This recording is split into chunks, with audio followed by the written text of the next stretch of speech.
Thinking smart education और her dream को real बनाने का अप्रोच कैम्ब्रिज हाई स्कूल में। सेशन 2026 से 2027 के लिए एडमिशंस अब ओपन है। इलेक्ट्रिक कार जानलेवा साबित हुई है। जहां कार चार्जिंग के दौरान हुए शॉर्ट सर्किट ने भीषण रूप ले लिया, जोरदार धमाके से पूरा क्षेत्र दहल उठा। वहीं एक के बाद एक करीब 4 सिलेंडर फट गए। इस दुखद हादसे में 7 लोगों की बुरी तरह जान चली गई, जबकि 3 लोग गंभीर रूप से घायल हुए हैं, जिन्हें अस्पताल में भर्ती किया गया है। घटना इंदौर के बंगाली चौराहे के पास हुई। बताया गया कि बुधवार तड़ीएच के करीब 4 बजे आगजनी की घटना हुई, जहां कार में धमाका होने से पूरा घर जलकर खाक हो गया। सूचना मिलने के बाद पुलिस के अलावा फायर ब्रिगेड, एसडीआरएफ टीम तत्काल मौके पर पहुंची। टीमों को आग बुझाने और रेस्क्यू ऑपरेशन में कई घंटे लग गए। मकान के 3 मंजिल में आग लग चुकी थी और घर का एक हिस्सा भी ढह गया था।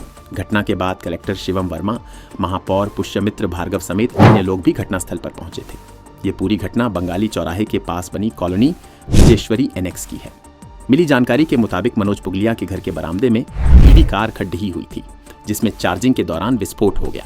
ऐसा अंदेशा जताया जा रहा है कि ओवर चार्जिंग के दौरान चार्जिंग पॉइंट में धमाका हुआ, जिसके बाद पूरा घर आग की चपेट में आ गया। ऐसी जानकारी है कि आग लगने के बाद एक सिलेंडर फटने की आवाज आई। करीब 4 सिलेंडर विस्फोट होने का दावा किया जा रहा है। धमाका इतना जोरदार था कि मकान का एक हिस्सा ढह गया। वहीं यह बात भी सामने आई कि घर में पॉलीमर केमिकल रखा हुआ था, जिस कारण आग तेजी से फैली। मनोज पुगलिया का पॉलीमर केमिकल का कारोबार है। पुलिस की शुरुआती जांच में सामने आया कि पूरे घर में इलेक्ट्रॉनिक लॉक लगे हुए थे। आग के बाद जैसे ही बिजली सप्लाई बंद हुई तो दरवाजे भी लॉक हो गए, जिससे अंदर फंसे लोगों को बाहर निकलने का मौका नहीं मिला। रेस्क्यू टीम को भी दरवाजे तोड़कर घर में घुसना पड़ा। बताया गया कि ईवी कार के चार्जिंग पॉइंट में धमाका हुआ, जिससे आग पॉलीमर केमिकल तक पहुंची, जिससे आग ने भीषण रूप ले लिया। फिलहाल पूरे मामले की जांच की जा रही है। कलेक्टर शिवम वर्मा और महापौर ने इस घटना पर दुख जताया। लगभग 3:30 पौने 4 के आसपास की घटना होगी। सुबह घूमने वाले एक अंकल थे, जोर जोर से आवाजें लगा रहे थे। मेरा जस्ट ऊपर ही घर है, गेट खुला था मेरा, और मेरी वाइफ ने आवाज सुनी और एकदम से मैं बाहर निकला तो जो गाड़ी थी उसमें चार्जिंग के टाइम पे आग निकल रही थी। सबसे पहले पूरी मल्टी के, क्योंकि वो आग इस तरफ फैल रही थी, जितने भी हमारी मल्टी के करीबन 8 परिवार के लोग रहते थे, सबको पहले एक एक करके सभी को हमने बाहर निकाला और हमने जो इलेक्ट्रिक का जो एमसीबी पहले तो उसको डाउन किया। उसके बाद हम लोग नीचे आए और सभी लोग आसपास के लोगों को हमने इकट्ठा किया। फिर किसी ने 112 पे फोन किया, किसी ने एम्बुलेंस को फोन किया। जब तक स्थिति बहुत भयावह हो चुकी थी, उसमें से 4 लोग बाहर निकल आए थे। उनके मनोज पुगलिया जी के 3 लड़के थे और उनकी वाइफ 4 निकल गए थे। 8 लोगों के अंदर उस समय होने की आशंका थी, लेकिन जब अंदर आग बहुत फैल चुकी थी और ऊपर भी वो लोग, शायद हो सकता है कि धुआं बहुत हो गया था, खूब कोशिश भी की। पास की मल्टियों में से भी जा जाके हम लोगों ने कोशिश की कि कैसे भी करके हो जाए, और शायद ऊपर का कुछ गेट लॉक था, ईश्वर जाने, वो तो नहीं बता पाऊंगा। पर बहुत दुखद घटना हुई है सर। ये उनके परिवार में कौन कौन लोग थे? सर उनके परिवार में 3 बेटे उनके, और मनोज भैया खुद और उनकी पत्नी। और अभी उनमें से एक बेटे की शादी हुई थी 23 जनवरी को, जो उनकी बहू बाहर गई हुई थी मायके कुछ त्योहार के कारण। और उनके मनोज भैया के साले थे, वो भी कुछ कैंसर के ट्रीटमेंट के लिए यहीं पर ही पिछले 15-20 दिन, महीने भर, 1-2 महीने से यहीं पर ही थे। वो कुछ छोटे बच्चों की भी शायद संभावना है कि वो उनके परिवार से कुछ लोग यहाँ आए हुए थे।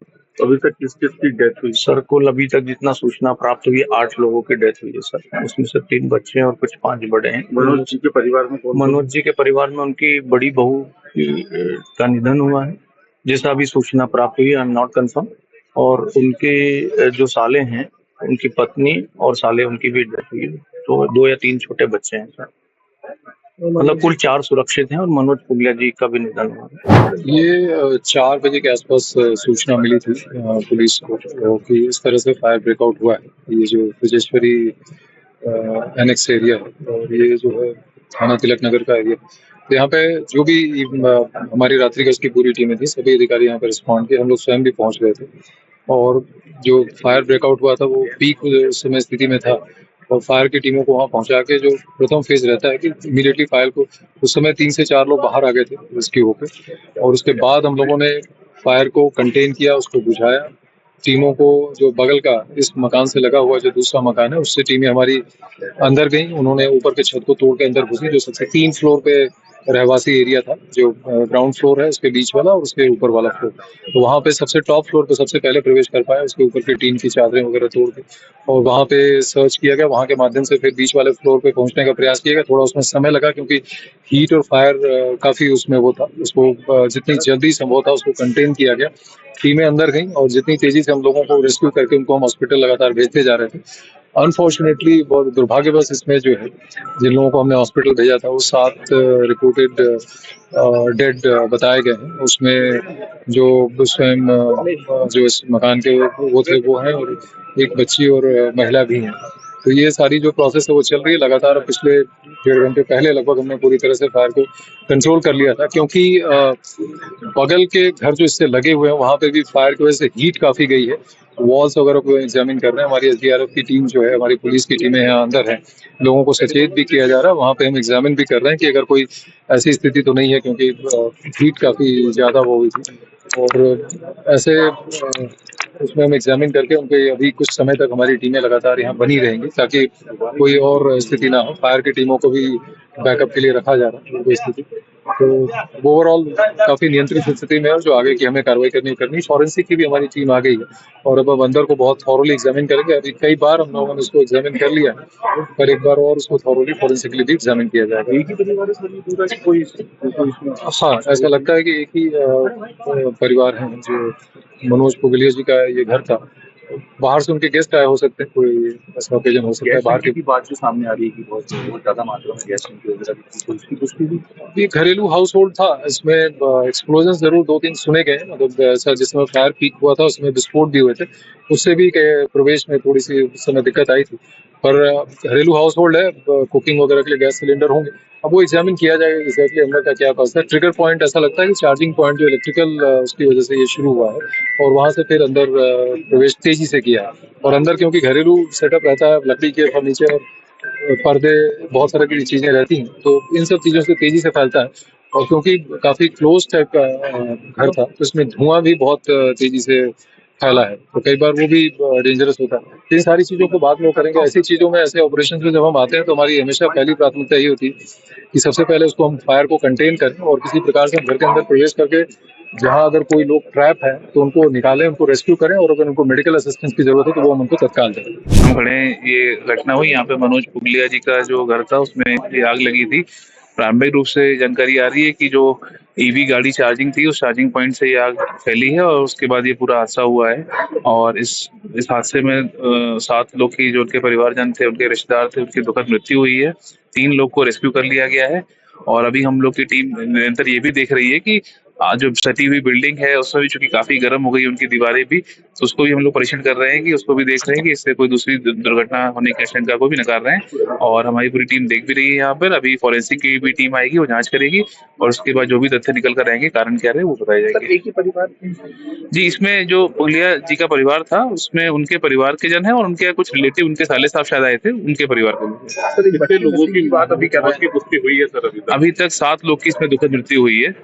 बच्चा भी शामिल है सर इसमें? क्या उम्र है उसकी? इसमें एक बालिका है, राशि, कुमारी राशि, उनकी 12 साल की बालिका थी, उनका भी इसमें दुखद बता रहे हैं। उसको हम लोग भी चेक कर रहे हैं। मतलब घर में हमारी अभी चूंकि हीट भी काफी कम हुई है, तो हम लोग की टीम निरंतर उसमें देख भी रही है, और घर के अंदर भी चेक कर रहे हैं, घर के बाहर भी हम लोग चेक कर रही है टीम अभी है, और बाकी फिर फॉरेंसिक की टीम भी आएगी, वो भी चेक करेगी। इसमें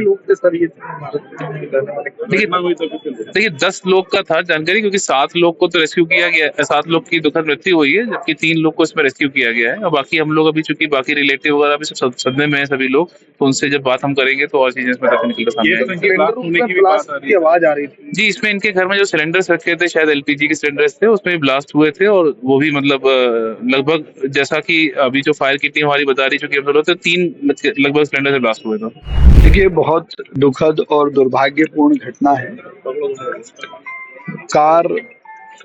ईवी कार चार्जिंग करने के कारण प्रथम दृष्टया ये आग लगी ऐसा प्रतीत होता है, और प्रथम दृष्टया पुलिस कमिश्नर से जो जानकारी प्राप्त हुई है उस आधार पे 7 लोगों के इस दुखद घटनाक्रम में जाने की खबर है। बाकी जो परिवार के 3 लोग थे उनको सकुशल निकाल लिया गया था। बाकी चीज़ों की जांच के लिए कितनी देर में रिस्पांस हुआ, कैसे घटनाक्रम हुआ, ईवी के एक्सपर्ट को, इलेक्ट्रिक के एक्सपर्ट को, इन सबको मिलाकर एक कमेटी बनाकर जांच करने के बाद ही कुछ कहा जा सकता है। फायर को लेकर बात की गई थी, पिछली बार मुंबई आपने टीम विजिट किया, हाइड्रोलिक मशीन की बात की जा रही है। वो हाइड्रोलिक मशीन हम खरीदने का ऑर्डर दे चुके हैं, उसको आने में समय लगता है, तो वो हम उसकी प्रक्रिया पूरी कर चुके हैं। और उसके अलावा भी नई दृष्टि से जिन संसाधनों की ज़रूरत है उनको भी हम लगातार प्रोक्योर कर रहे हैं। और यहाँ जो घटनाक्रम हुआ है इसके क्या कारण हैं उसकी एक बार विस्तृत जांच हो जाए, उसके बाद कहना ठीक रहेगा। ईवी को लेकर के बात कर रहे हैं, ईवी भैया ब्लास्ट हुआ, उसके बाद लगन की घटना घटी, ऐसा बताया जाता है। हाँ, प्रथम दृष्टया यही बताया गया है कि ईवी कार घर के बाहर चार्ज हो रही थी, उसमें पहले आग लगी और फिर घर में आग लगी।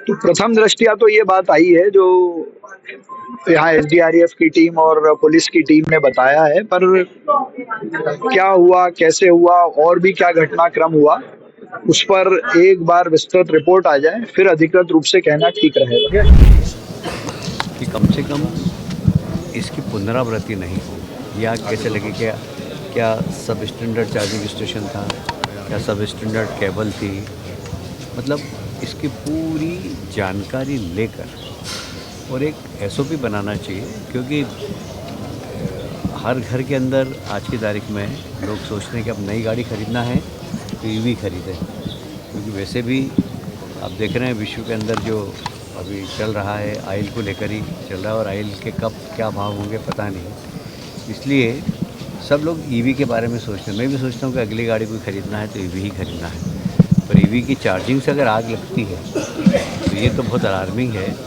और इसमें कहाँ क्यों लगी आग, वैसे पूरे EV वाले कहते हैं कि सब सेफ़ है, सब सेफ़ है, सब सेफ़ है, पर आग का कारण EV है, चार्जिंग स्टेशन है, और उसके कारण आग लगी है। तो क्यों लगी इसको ज़रूर हम पता लगाएंगे। और मुझे लगता है कि मैं ब्रजेश्वरी में बहुत दिनों बाद आया हूँ, मतलब इतनी छोटी छोटी प्लाट पे इतने बड़े बड़े मकान मल्टी, ये भविष्य के लिए भी समस्या है। तो मैं रहवासी संघ के लोगों से मैंने कहा है कि भाई, तो उन्होंने खुद नहीं कहा, ये अभी क्या सुनना, जगदीश निगम जी भी बता रहे थे कि दोनों साइड में कार खड़ी हो जाती है और बीच में अगर कोई बड़ी गाड़ी आना हो, एम्बुलेंस आना हो तो आ ही नहीं पाती। वही देख रहा था कि पूरी कॉलोनी के अंदर MOS कवर है। तो ये सब चीज़ें हैं, पर हमें क्योंकि बहुत पुरानी कॉलोनी है, मैं बहुत वर्षों बाद इस कॉलोनी के अंदर आया हूँ, तो हमें इस बारे में भी विचार करना पड़ेगा, शक्ति के साथ, ताकत के साथ नागरिकों को भी इस बारे में सोचना पड़ेगा। ये बहुत बड़ी घटना है, अलार्मिंग घटना है, और भविष्य में इस घटना की पुनरावृत्ति नहीं हो इसके लिए एक SOP ज़रूर बनाएंगे। और भविष्य में ये भी देखना पड़ेगा कि जो भी हमारे रहवासी संघ है, मेयर साहब से मैं आग्रह करूँगा कि रहवासी संघ की एक मीटिंग बुलाकर, और इस प्रकार जो सड़क पर कार रख देते हैं जिसके कारण गाड़ी ही नहीं आ पाती है, उसके बारे में भी रहवासी संघ को ही प्रयास करना चाहिए। ऐसे हम कोशिश करें। सर, स्वर्णबाग में भी ऐसी EV जो है, EV के प्रोटोकॉल पर पुनर्विचार की जरूरत पड़ रही है। अब आपने कहा कि EV जो है कितना रिस्की हो, तो इसके लिए प्रोटोकॉल कितने खड़े होने चाहिए। अब वो देखेंगे ना। अभी मैं आई एम नॉट एक्सपर्ट, मैं एक्सपर्ट नहीं हूँ। मैंने इसीलिए बहुत अच्छा कमिश्नर और कलेक्टर साहब को यही कहा है कि एक एक्सपर्ट की टीम बनाइए। मैं भी एक को जानता हूँ जो इस दिशा में बहुत अच्छा काम करता है। अभी वो दुबई शिफ्ट हो गए हैं, आवश्यकता होगी तो हम दुबई से बुला लेंगे उसको। और इसमें देखना पड़ेगा, और इसकी SOP तो बनना ही चाहिए, क्योंकि सब स्टैंडर्ड केबल के कारण भी हो सकता है। कई बार, जैसे मैं उदाहरण बताऊँ आपको, कि हमारा फ़ोन है, वो अगर 1 घंटे में चार्ज होता है और रात भर अगर पड़ा रहता है तो कई बार फ़ोन बस्ट हो जाता है। क्या ये कारण है क्या?